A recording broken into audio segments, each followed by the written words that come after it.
So we need to deal with that problem, but you don't make it worse.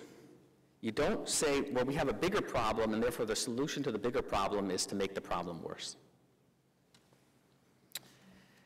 Let me talk a little bit about the statistics. There are studies that show a correlation between the price of beef and the price of soybeans and land use clearing, but it is messy.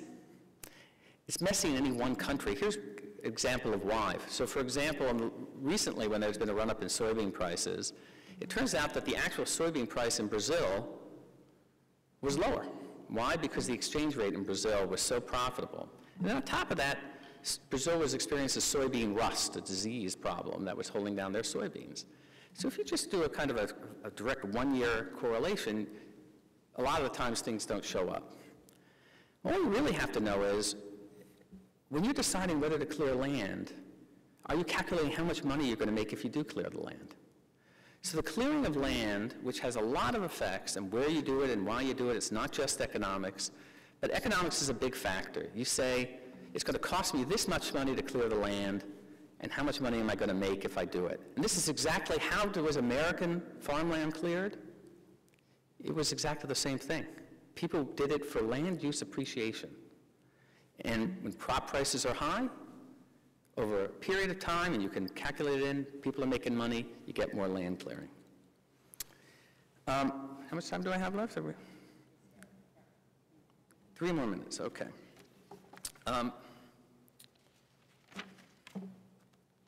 So let me talk a little bit about the uncertainty issue.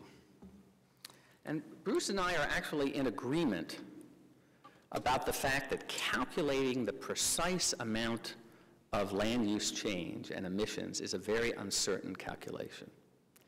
It's uncertain because of economic methods. You have to look at kind of economic relationships in the past. And one thing we know about economic relationships in the past is they're not a perfect predictor of the future.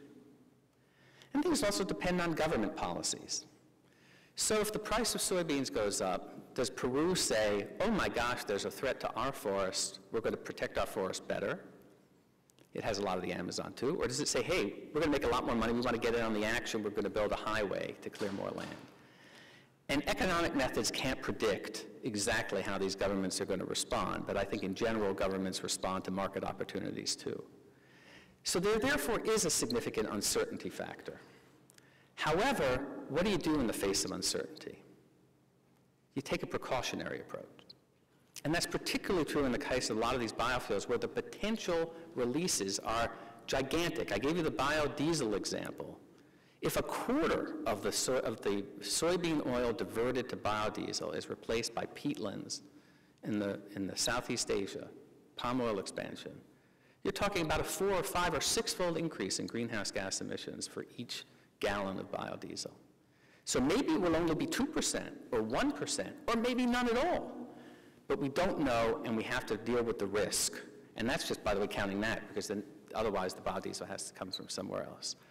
But I agree with Bruce that using any one model is an inappropriate thing, and I disagree with EPA's use of just a single model. I think you have to use a variety of models, you have to look at a variety of methods.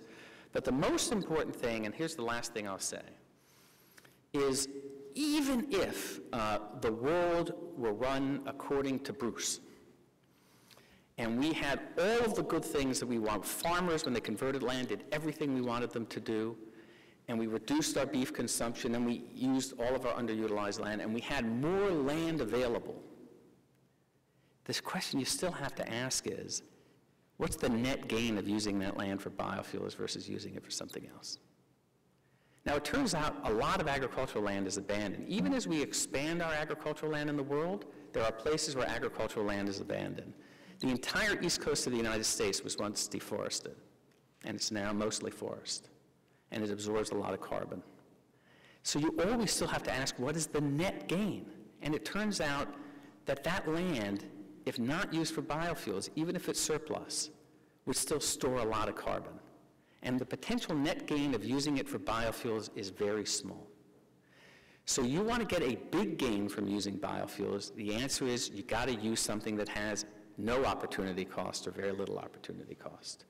You use degraded land that no matter what ain't going to produce a lot of carbon if you don't use it for biofuels. You use waste products, and that's what essentially a dozen major scientific assessments have said. Thank you.